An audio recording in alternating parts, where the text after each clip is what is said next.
নিলয় সবসময় দুধের গ্লাস ফেলে দিত। আমি ওকে বারবার মানা করতাম, বলতাম মা কত আদর করে দুধ নিয়ে আসে, তা ফেলা ঠিক নয়। আজ আমি ঠিক করলাম নিলয়কে দুধের গ্লাস ফেলতে দেব না। তাই আমি ওর কাছ থেকে দুধ নিয়ে বললাম, আমি দুধ আজ ফেলতে দিব না, বরং তা আমি পান করব।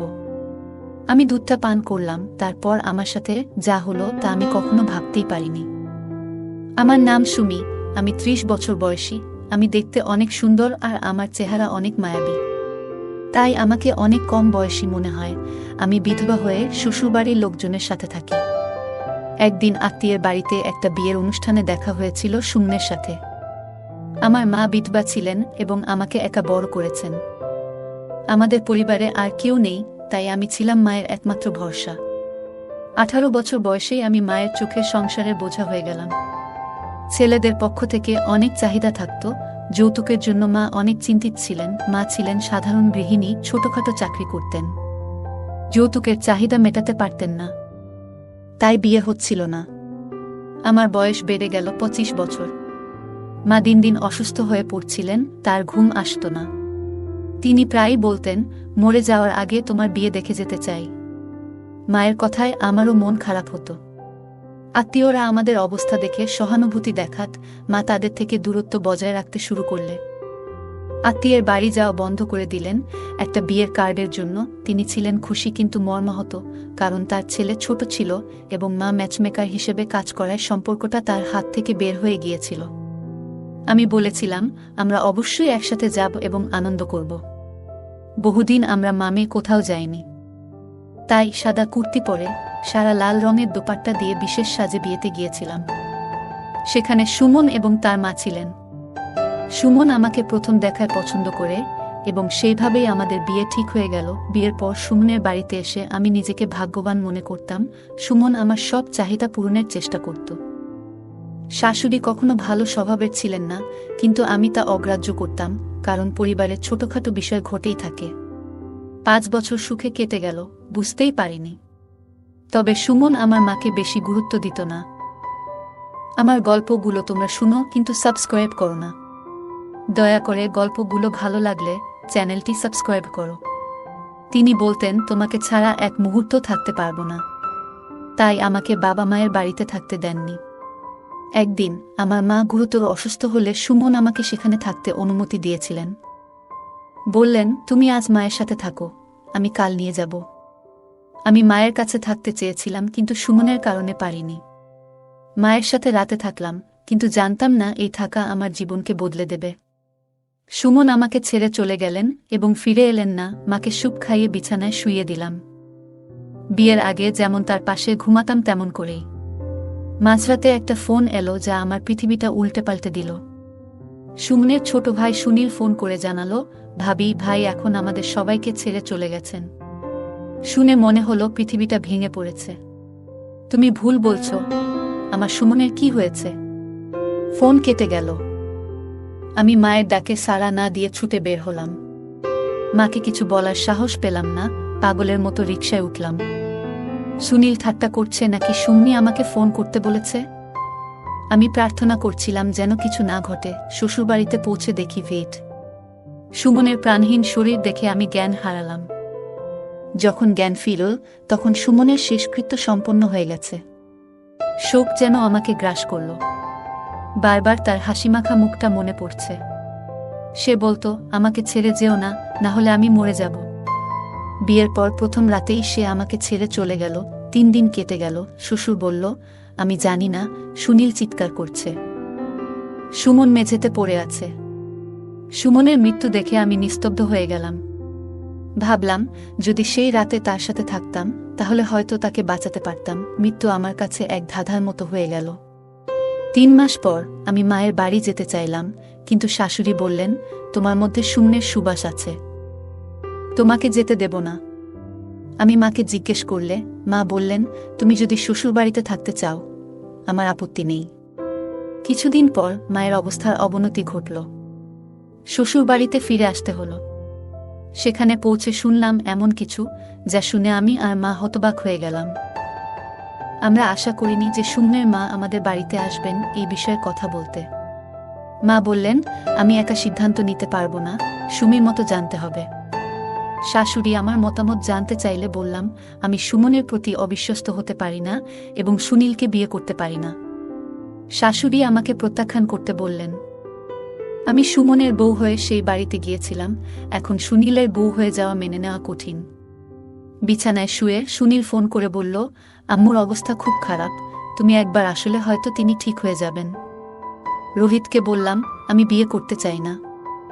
আমি একবার বিয়ে করেছি, আর বিয়ে করব না। সারা জীবন একা কাটাতে চাই। সুনীল বলল, আমি নিজেও তোমাকে বিয়ে করতে চাই না, তুমি আমার জন্য সম্মানের জায়গায় আছো, আমি তোমার দেবর, বিয়ে করা সম্ভব নয়। সুমনের মা রাজি হচ্ছিলেন না। তিনি বললেন, তুমি যদি সুনীলকে বিয়ে করো তাহলে আমি শান্তিতে মরতে পারব। তুমি আমার একমাত্র সন্তান, তোমাকে এই সাদা পোশাকে দেখে কষ্ট পাই। সুমন ছিল তোমার সাপোর্ট, এখন তাকে ভুলে জীবন এগিয়ে নাও, যাতে আমিও সুখে মারা যেতে পারি। তার এই কথায় আমি বিরক্ত হলাম, রাগে চিৎকার করতে লাগলাম, তুমি আমাকে বারবার ইমোশনাল ব্ল্যাকমেইল করো, ঠিক আছে, আমি রাজি। বললাম মাকে, শাশুড়িকে বলে দাও আমি সুনীলকে বিয়ে করতে রাজি। মা কাঁদতে লাগলেন। আমি তাকে জড়িয়ে ধরলাম। আমার মনেও শান্তি এলো, কারণ এভাবে সুমনের স্মৃতির সাথে জড়িত থাকতে পারব। যদি অন্য কোথাও বিয়ে করতাম সুমনকে ভুলতে হতো, এখন সুনীলকে বিয়ে করে সেই বাড়িতেই থাকব যেখানে সুমনের সাথে এত স্মৃতি আছে। এই ভাবনা আমাকে সিদ্ধান্ত নিতে সাহায্য করল। আমার শাশুড়ি খুশিতে মিষ্টি নিয়ে এলেন এবং কিছু টাকা উপহার দিলেন। তিনি বললেন, একটি মহৎ কাজে দেরি করা উচিত নয়, তাই 3 দিনের মধ্যে বিয়ের প্রস্তুতি শুরু করলেন। আমি মাকে বলেছিলাম কোনো প্রস্তুতি না নিতে, কিন্তু মা নিজের মতো করে কিছু জিনিস কিনলেন। বিয়ের দিন এসে গেল। আমি সোনালী পোশাকে কোণে সাজে বসেছিলাম এবং ভাবছিলাম সুমন আমাকে দেখে কতটা খুশি হতো। কিন্তু এখন সুনীলের বউ হলাম, এখন এই বাড়িতে ফিরেছি। আমি জানি না সুনীল এই সম্পর্কের জন্য পুরোপুরি রাজি হয়েছে কিনা, কিন্তু তাকে শান্ত মনে হলো। সুনীলের সাথে আগে যেমন ফ্রি ছিলাম, এখন তেমনটা নেই। সম্পর্কটা বদলে গেছে, এখন তার ঘরে কেমন লাগছে বোঝাতে পারছি না। সুমনের ঘর ছেড়ে আজ সুনীল এর ঘরে ঢুকলাম। আমার মনে কোনো উত্তেজনা নেই, শুধু অদ্ভুত এক অনুভূতি। সুনীল ও কাছে এসে বসল। আমি বললাম, সুনীল, আমি এই সম্পর্ক মেনে নিতে চাই, কিন্তু সুমনকে ভুলতে পারছি না। সুনীল আমার হাত ধরল, কিন্তু আমি তাড়াতাড়ি ছেড়ে দিলাম। সে বলল, সুমি, তুমি এখন আমার স্ত্রী, দূরে থেকো না। তারপর সুনীল আরও কাছে এলো এবং বলল, তুমি বিছানায় ঘুমাও, আমার এতে কোনো আপত্তি নেই। আমি নিরুত্তর ছিলাম, জামাকাপড় পাল্টে শুয়ে পড়লাম, কিন্তু ঘুম আসেনি। সুমনের কথা বারবার মনে পড়ছিল। কতক্ষণ ধরে জেগে আছি জানি না। সকালে ঘুম ভাঙল, কিন্তু সুনীলের সাথে কথা হলো না। দিন কেটে গেল এভাবেই। একদিন আমার শাশুড়ি জিজ্ঞেস করলেন, বৌমা, সব ঠিক আছে তো? লজ্জায় মাথা নিচু করলাম। শাশুড়ি বললেন, চিন্তা করো না, সুনীল তোমাকে ভালোবাসবে। কিছুদিন পর সুনীলের অদ্ভুত আচরণ লক্ষ্য করলাম। সে রাতে ঘুমাতে চায় না, ঘুরে বেড়ায়। আমি শাশুড়িকে জানালাম। তিনি অবাক হয়ে বললেন, সুনীল এখনো তোমার কাছে আসেনি? আমি মাথা নিচু করলাম। শাশুড়ির মন খারাপ হলো, তিনি সুনীলকে ডেকে নিয়ে গেলেন। পরের রাতে শাশুড়ি 1 গ্লাস দুধ দিলেন এবং বললেন, এটা সুনীলকে দাও, তার ভালোবাসা বাড়বে। আমি তা পাশে রেখে দিলাম। সুনীল আসার পর তাকে দুধ খেতে বললাম, কিন্তু সে পান করতে চায়নি। সকালে শাশুড়ি সুনীলকে জিজ্ঞেস করলেন, দুধ খেয়েছ? সুনীল রুক্ষভাবে বলল, না, খাইনি। আমি চুপ রইলাম। প্রতিদিন এমনই হতে লাগল। শাশুড়ি আমাকে দুধ দিতে বলতেন, কিন্তু সুনীল পান করত না। সুনীলকে দুধ খেতে বললে সে বাথরুমে ফেলে দেয়। আমি রাগ করতাম, কেন সে এমনটা করছে। প্রতিদিন দুধ অপচয় হচ্ছে, কিন্তু শাশুড়ি নিয়মিত দুধ রেখে যেতেন আর সুনীলও নিয়মিত ফেলে দিত। একদিন এই নিয়ে আমি সুনীলের সাথে ঝগড়া করলাম। বললাম, মা তোমাকে এত আদর করে দুধ দেয়, আর তুমি তা অপমান করো। সুনীল কয়েক মুহূর্ত চুপ থেকে বলল, স্বপ্নে কেউ আমাকে দুধ খেতে নিষেধ করেছে, তাই খাই না। আমি চুপ হয়ে গেলাম। বিয়ের পরেও আমাদের মধ্যে কোনো সম্পর্ক গড়ে ওঠেনি। আমরা অপরিচিতের মতো দূরে দূরে থাকতাম। আগে আমরা অনেক কথা বলতাম, কিন্তু এখন ভাই বোনের সম্পর্ক বদলে গেছে। এমনকি যখন আমি অসুস্থ ছিলাম, সুনীল এবং আমার শাশুড়ি আমার যত্ন নিতেন। সুস্থ হওয়ার পর আমি মায়ের সাথে সময় কাটাতে গেলাম। মা সবসময় আমাকে খেতে দিতেন, কিন্তু আমি কিছু খেতে চাইতাম না। অসুস্থতার 1 সপ্তাহ পরে আমি পুরনো বন্ধু পুনমের সাথে দেখা করতে গেলাম। মা বললেন, গতকাল পুনমের মা এসেছিলেন, ওর সাথে দেখা কর। পুনম আমাকে দেখে খুশি হলো। আমি তাকে জিজ্ঞাসা করলাম, সুনীল কেমন? আমি একটা দীর্ঘ নিঃশ্বাস নিয়ে বললাম, সুনীল ঠিক আছে, কিন্তু সুনীলকে ভুলতে পারছি না। আমি সুনীলের সাথে নতুন করে সম্পর্ক শুরু করতে চাই, কিন্তু মন মানে না। বউ হয়ে নতুন জীবনে প্রবেশ করলেও পুরনো স্মৃতি ভুলতে পারা কঠিন। আগে সুমনের বউ ছিলাম, এখন সুনীলের বউ। পুনম বলেছিল, সাহস হারিও না, সুমনের স্মৃতি ভুলে সুনীলকে আপন করে নাও। মাথা নেড়ে বাড়ি ফিরে এলাম। একদিন পরে শাশুড়ি ও সুনীল এর খোঁজ নিতে মা বললেন, অনেক দিন হলো, এবার যাও। শাশুড়ি আমাকে দেখে খুশি হলেন, বললেন, অনেক দিন পর এলি। আমি তোমাকে নিয়ে আসার কথা ভাবছিলাম। সুনীল কিছু বলল না, চুপচাপ রুমে চলে গেল। আশা করেছিলাম সে আমাকে মিস করেছে বলবে, কিন্তু কিছুই বলল না। রাতে শাশুড়ি 1 গ্লাস দুধ নিয়ে এলো।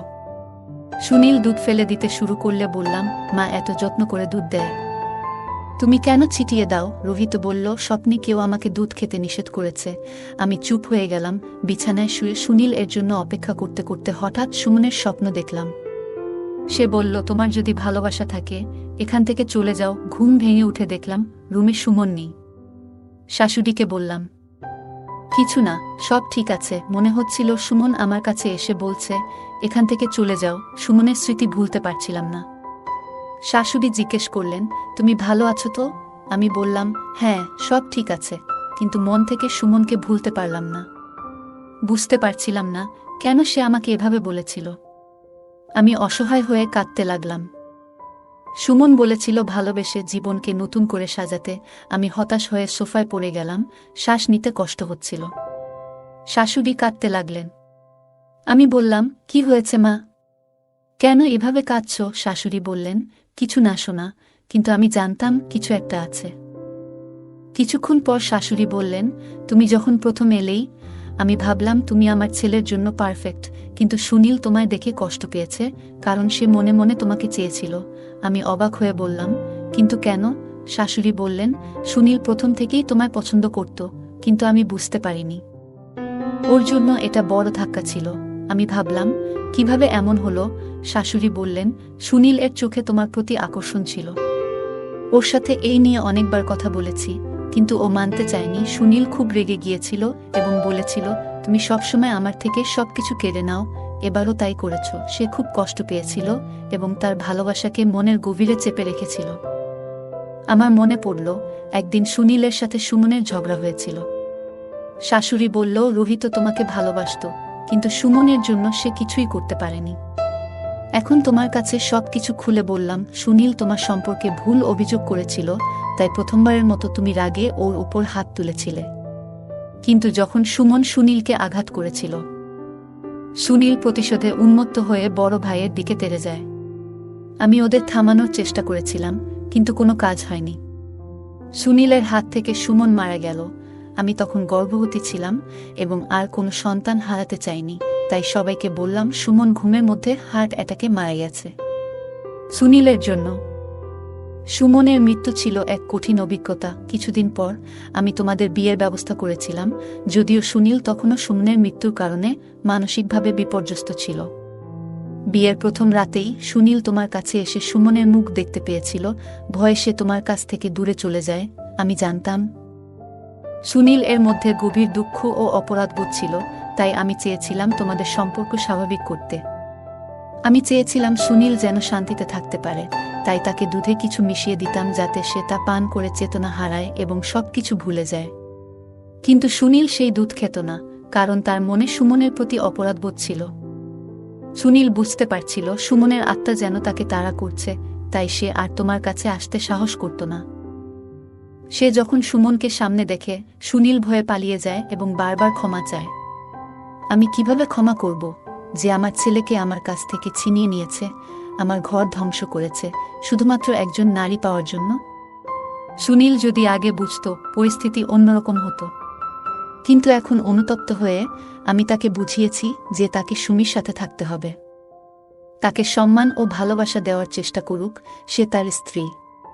কিন্তু সে বলে সুমন সামনে এসে দাঁড়ালে সে দূরে সরে যায়। আমি তোমাকে এসব বলতে চাইনি, কিন্তু আজ বলতেই হলো। কারণ তোমার জানার অধিকার আছে। আমার মেয়ে, আমাকে ক্ষমা করো।